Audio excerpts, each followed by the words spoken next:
தனுர் ராசி நேயர்களுக்கு 2026 சனி பெயர்ச்சி எப்படி இருக்கு? அர்த்தாஷ்டம சனி. அஷ்டமம் அப்படின்னா 8, அதில் பாதி அர்த்தாஷ்டமம். அர்த்தாஷ்டம சனி 4 சனி இருக்கார்.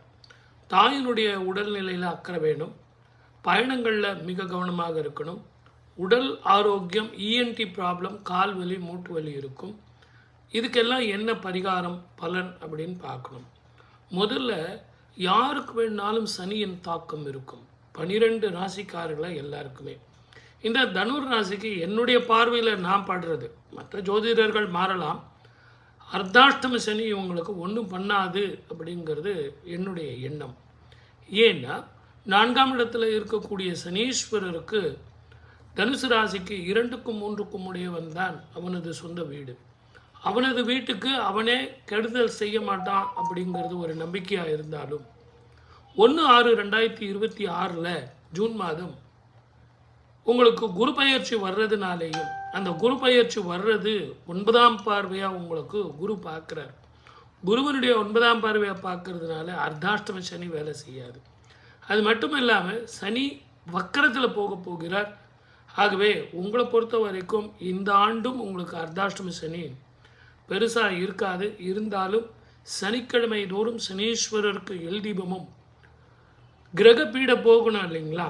ஆகவே மழை போல் வர்ற பிரச்சனைகள் பனி போல் மாறணும் அப்படின்னா கருப்பு திராட்சை காகத்துக்கு காலங்காத்தால் வைக்கும் போதும், தயிர் சாதம் தேன் கலந்து காகத்துக்கு வைங்க. தேன் கலந்து வைங்க, எள் கலந்து அது கலந்து இது அப்படி இல்லை. அந்த காகத்துக்கு மருந்து, நமக்கு விருந்து. அதை நீங்கள் நல்லா புரிஞ்சுக்கணும். நீங்கள் ஏதோ எள்ளில் தீபம் போட்டால் எனக்கு உடம்பு சரியாக போயிடுமா, கடன் தீர்மானம் தீராது. உழைச்சாதான் பணம் வரும்.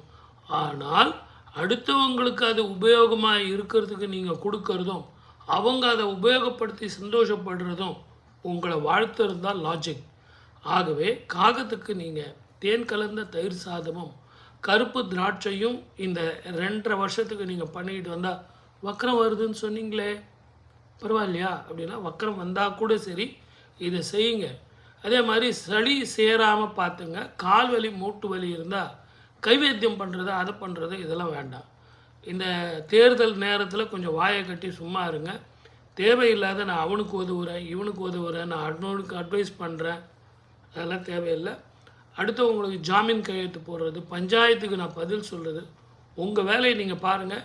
ஈஸியாக ஜெயிக்கலாம். இது ஜெயிக்கக்கூடிய காலம், வெற்றி பெறக்கூடிய காலம். பயப்படப்படாது. சனீஸ்வரர் கொடுத்தா யார் தடுப்பர்? சப்ஸ்கிரைப் பண்ணுங்கள், ஷேர் பண்ணுங்கள்.